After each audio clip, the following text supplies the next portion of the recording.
If college football does in fact move to a super league, will Baylor be able to survive? This is Locked On Baylor. You are Locked On Baylor, your daily podcast on the Baylor Bears, part of the Locked On Podcast Network, your team every day. Welcome to another episode of Locked On Baylor, brought to you by FanDuel. I am your host, Steward of ESPN Central Texas. Thank you for making it your first listen today and every day. Boy, did we have some news drop last night that I am still trying to decode, and that is the Super League, or what could be the Super League, what is becoming of college football. Also in college football, Kansas has decided they want a little piece of that Baylor Bears magic. Why? We'll talk about that too. And as much as I talk about all the great talent coming back for Baylor women's basketball next year, which is still true, they are starting to feel the effects of the transfer portal, the negative effects of the transfer portal. We'll tell you about who they are losing and how they will move forward. But first things first, college football, Super League. Is it happening? Maybe. There was a detailed article in The Athletic last night that was dropped. It was kind of a news dump drop. It was dropped at like 6 p.m., actually a little before that. Andrew Marchand and Stuart Mandel were the two guys on top of it. Obviously, Stuart Mandel, big-time college football writer. Andrew Marchand, a lot on the media side, looking at the media aspects of things. And they dropped the Super League, inside the college football Super League, one powerful group's idea to fix a doomed system. I'm going to try and go through as much of this as I can here in today's show, which might bump some content down. I'm not sure, but I think this could potentially be the future of college football. Now, what we are reading is very preliminary. There's caveats to it, and I'll get that out of the way too, in that they mention in here that there are some powers that be within the SEC and the Big Ten, which we know are the only powers that be, but there are some member institutions and some powerful people in there that do not want this to happen, or at least have not bought in yet. So keep that in mind. Like, they are the ones that hold the power here, the SEC and the Big Ten, whether we like it or not. And unless they're all in and on board, this almost certainly will not happen. But what we are looking at with this Super League is essentially, if you are into English soccer, you'll kind of know what we're talking about. It is a lot like the English football pyramid, where you have a division at the top, and in this case, just one division below it in Division 1, so that's going to get confusing. In FBS, there will be two tiers. I guess we'll go with two tiers. And there are options for promotion into the top tier. Okay, so let's get into this. So basically, the people that are heading this Super League idea are some powerful people. It's Roger Goodell's right-hand man in the NFL, at the NFL offices. He is one of the big guys behind that. That's Brian Rolap. You also have a couple of college presidents, namely from Syracuse and West Virginia. That's Kent Severud, I think I'm saying that right, and Gordon G is the one from West Virginia. And the owner of the Philadelphia 76ers is in there. The Big Ten commissioner, Tony Petitti. Okay. So he's not in there. Those are the people in the group. Anyway, sorry, that was a bit confusing. I'm going through the article a third time now to try and see what we can get. But basically, you'd have this top tier, which is 70 programs, which they are saying is all of the former Power Five, plus Notre Dame and SMU, as SMU joins the ACC, are permanent members. They are permanent members of that top 70. So right now, as this proposal would be, Baylor is in that top tier, which we don't exactly know what that's going to mean money-wise yet, but they are in the highest echelon of college football. And then the 60 or so, 50 or 60 teams below that, outside of those top conferences, are in the second tier. And the article says that we don't know how it's going to break down yet, but those teams from the second tier can earn promotion into the first tier, like you would see in soccer. But unlike soccer, it says the 70 teams are set. So they cannot be relegated, which I can hear you already. How does that make sense numbers wise? How do you split it into 70 teams, but those 70 stay up, but other teams can join it? I don't know, because it gets more complicated when you see the 70 teams from the top tier are going into 7 10-team divisions, 7 10-team divisions, the way you would see it like in the NFL. They have 8 4-team divisions. This would be 10 7-team divisions. So those would apparently stay, and the lower levels can get promoted, but no relegation. So I don't know. I don't know. Don't know. The playoffs would be, they have split it into 16 teams with 8 wildcard teams and 8 division winners. Like 2 paragraphs after they tell us there is 7 10-team divisions, they say 8 division winners. I don't know. And 8 wildcard teams. So and by the way, the wildcard teams are determined like you would in a pro sports league by record and tiebreakers. So no, it's not left up to the imagination. They will have tiebreakers, which I'm sure we will know the top 5 or 6 because it's going to happen a lot. That is how they will determine those 8 wildcard teams in there. And as of right now, there is no even revenue split, even amongst the top 70, the top tier. So they use the example, teams like Alabama and Notre Dame can be making more than some of the other teams in the 70, which could be a Baylor, which could be a TCU or a Tech or someone like that. So I don't know how that necessarily benefits Baylor. I mean, it does in the sense that we're leaving it on the field when it comes to the playoff, right? So if Baylor is able to finish whatever, third in their division, then they would have a great shot at a wild card spot versus, finishing second or third in their division and Kirk Herbstreit or whomever saying, but they're not good enough. They're not a Big Ten team. So this is actually taking away the conferences. And I think that's why some SEC and Big Ten programs are not happy about it. But it's supposed to kind of level this out. I'm just as confused as you are, to the point where I can't really formulate an opinion whether this is good or bad. I think, leaving playoff spots on the field is always good, and it's going to benefit schools like Baylor and a lot of programs like it. But this is an absolute mess right now. It is a jumbled mess.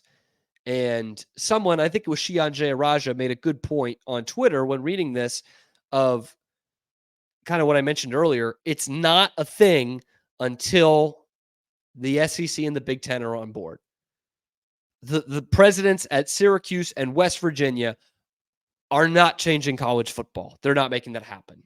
The presidents at Baylor and TCU and SMU aren't either, So this is bizarre.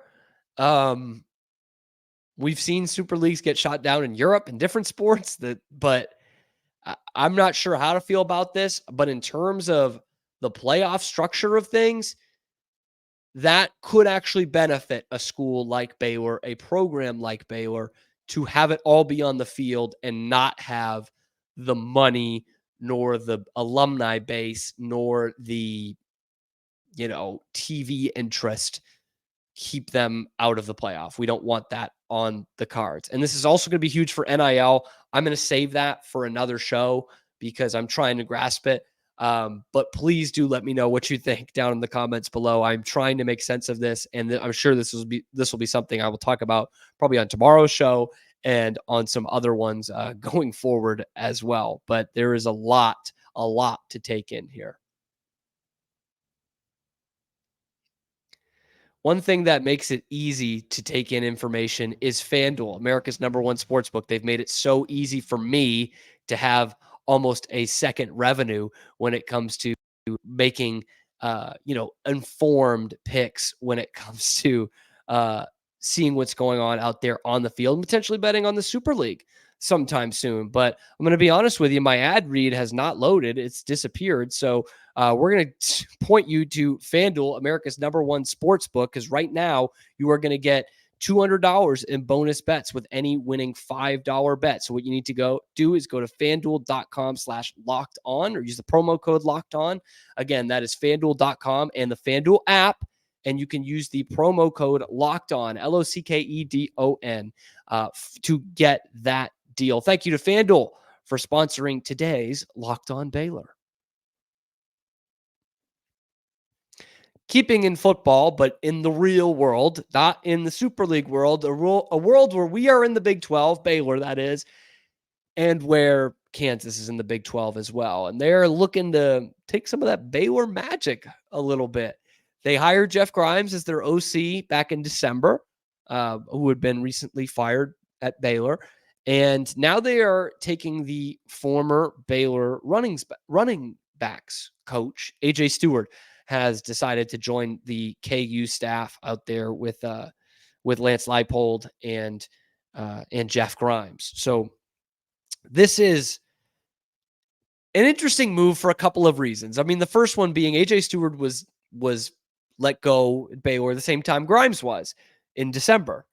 And I think it's odd that they've waited till April to hire him. I don't know if their running backs coach was poached or not.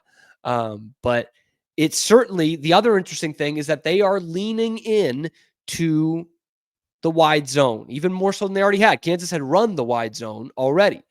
And now they are saying, we have identified the best in the business, what they think, in Jeff Grimes. And now we can bring his running backs coach in here too. And let's really just hit it full throttle on this wide zone stuff.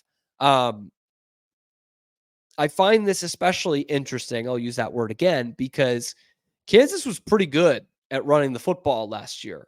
They really didn't have any problem with it. They've had mobile quarterbacks the last couple of years, obviously with Daniels and Bean both being a part of that. But they had the 4th best rushing attack in the entire Big 12 last year, based on yards per game. They were over 200 yards a game. And you look at Baylor, we all saw it. They were terrible in that department, 114 yards a game. They were 13th out of 14 teams in the Big 12 in terms of running the football. So why exactly is Kansas trying to take all the Baylor brains they can and take them up to Lawrence? It's an interesting question. Because I mean, obviously, the obvious answer is what I've already said. They run the wide zone, and Jeff Grimes has been excellent at running the wide zone, for his whole career. But I think the bigger question is why are they sticking to the wide zone? There's about 3 or 4 teams in college football that ran the wide zone primarily last year. These are 2 of them, Baylor and Kansas, and with a mobile quarterback like Jason Bean heading out the door, why kind of hone in on this? I know Daniels is the starter, but why kind of hone in on this? I think it's an interesting question. And what I would fear if I was a Kansas fan is bringing in a guy like Steward. How much is that helping on the recruiting trail? Maybe this is an unfair comparison, but the guy who replaced Steward right away at Baylor, Keenan Hall, has been terrific on the recruiting trail. Like really, really good, tangible results before he's even coached a game for the Bears. And that's not something that Steward was necessarily known for. Now, he did bring in Richard Reese when he was the running backs coach, as well as Dawson Pendergrass, which is supposed to be a strength of Baylor, was supposed to be a strength this past year, supposed to be a strength going forward, which leads me to my next point. This offense, running-wise, has gone downhill each of the last 3 years. And no pun intended, like that's not a good thing. It's not like, hey, they're tougher runners. They're making it tougher to run the last couple of years.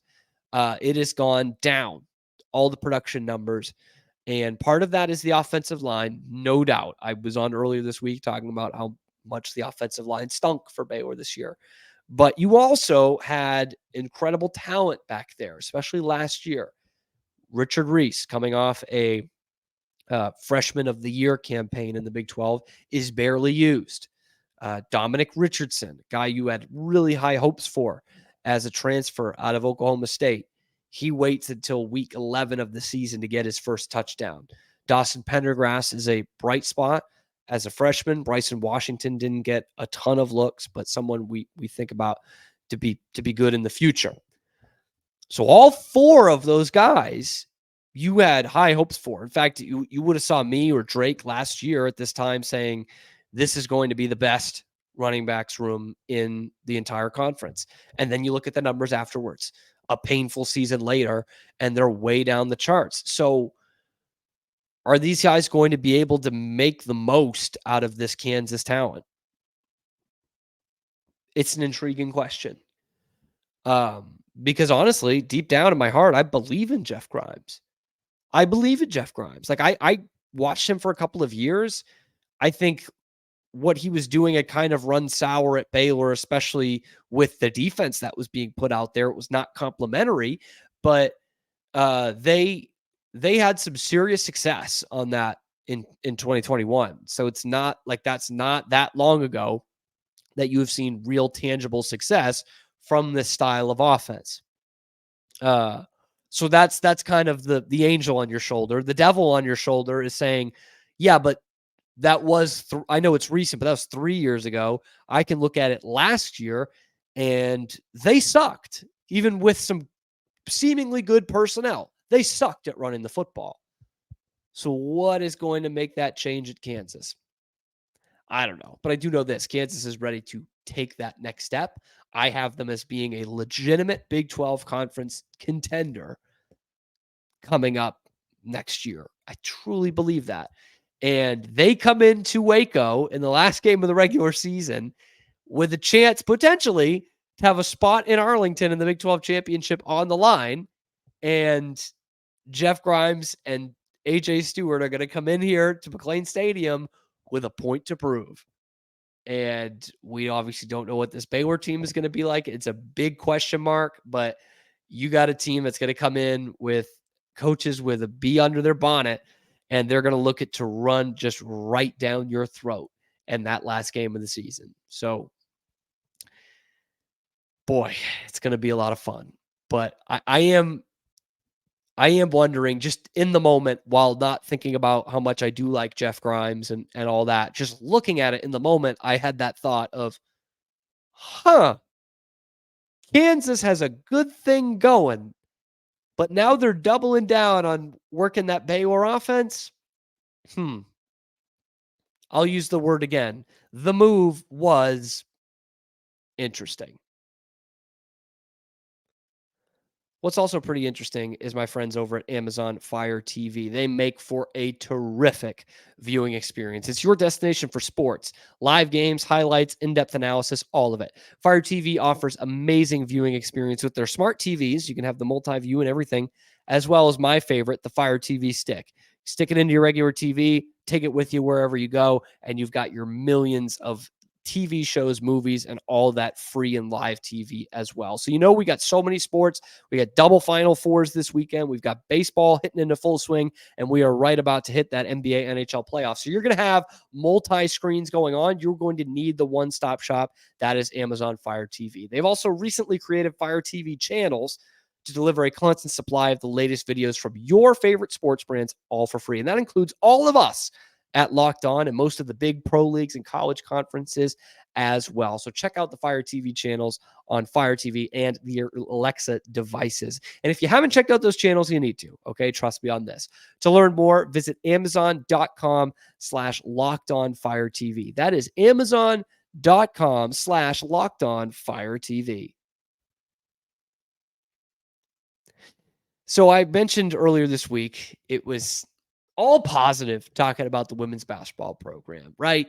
You had this great season, terrific run to the Sweet 16, took the 1 seed right down to the darn wire and just couldn't get it over the finish line. But still a lot to be proud of and a lot to look forward to, because next year you have got some tremendous talent and experience coming back to the Baylor bench and to the Foster Pavilion. I'm looking at girls like Sarah Andrews and Jana Van Geitenbeek and, who else? We got a couple more in there. Not Dre Edwards, unfortunately, not Asia Blackwell, unfortunately. Jada Walker is coming back. But there are two that you had eligibility left for that announced they were hitting the transfer portal, and they made that announcement on Wednesday.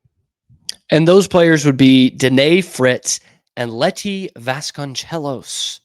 She was the big post girl, 6'7" from Brazil. They have both entered their name into the transfer portal. It's kind of two very different players, but I would say no shade here. They weren't big contributors to this Baylor cause. Fortunately or unfortunately, Vasconcelos just didn't play much at all. She was just a freshman this year, but one that came in with some hype, 6'7", post girl, Montverde player coming in from Brazil. But she just did not have a solid spot on this team. Averaged under 6 minutes a game, and that's coming with a lot of her playing time coming in the non-conference schedule, and averaged just over a point. Just 18 points in her 17 games played on the season. So that's one that's way on the end of your bench. Does it hurt the depth? Maybe, but I think Baylor's going to be a good destination in the portal. The other one is Danae Fritz, who is an interesting career. She comes over from Iowa State. She started 31 games at Iowa State last year, good Cyclones team, and was a part of the all-freshman team. She was a 2-time Big 12 Freshman of the Week. Like she was kind of a rising star. And then she transfers to Baylor. And it was like, well, that's a big win for the Bears. And she just had a tough time cracking the rotation. You saw her kind of sparingly, especially towards the end of the year. She's another one that averaged less than 2 points a game, just 1.6, and averaged just about 8 minutes a game. Again, like Vasconcelos, a good bit coming in the non-conference, but you did see her start to break into that rotation a little bit towards the end of the season.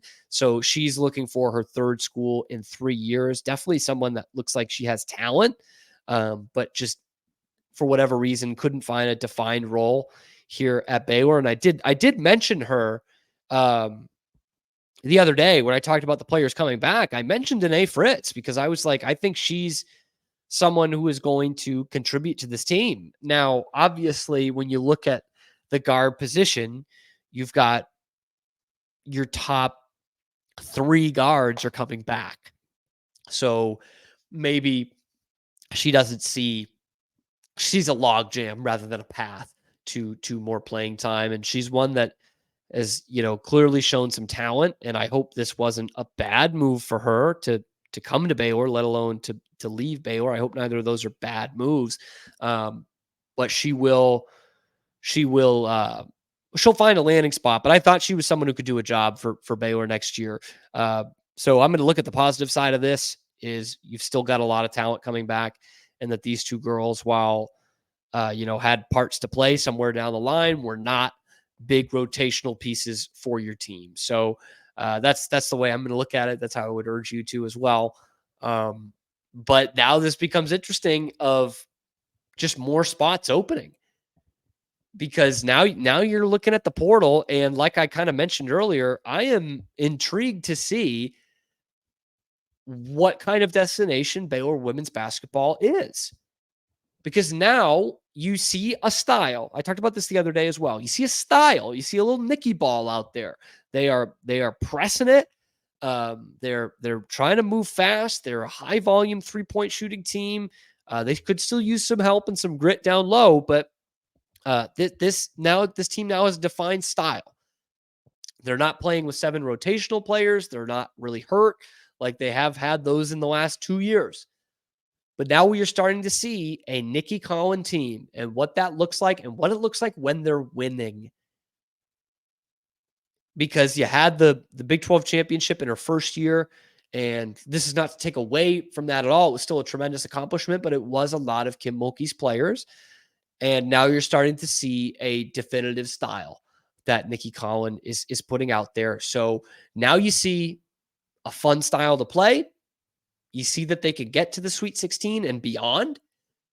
You're looking at a Big 12 conference contender, especially with Texas leaving the conference. That hugely opens a door again in women's basketball. So I think this will be fascinating to see what kind of player in the transfer portal gets attracted to playing a kind of a WNBA style for a WNBA coach, but for a team that can absolutely compete both in the Big 12 and nationally here at the college level.